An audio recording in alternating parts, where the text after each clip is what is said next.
This here is a Mossberg 5000 minus a 12 gauge shotgun. Today we're going to do a little bit of redneck tree cutting part 2.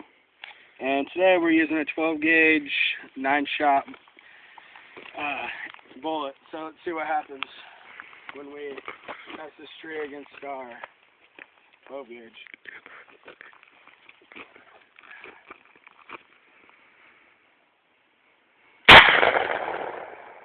Go check out that hole. Go. Sweet. Go. 2 shots. Damn, that hole's just getting bigger.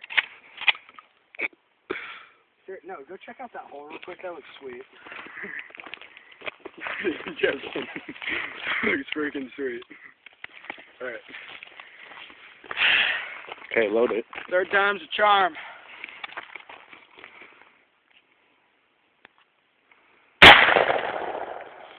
And there she blows. For all you redneck tree cutters out there. That's how you do it. That's how you do it. And that's my sign off.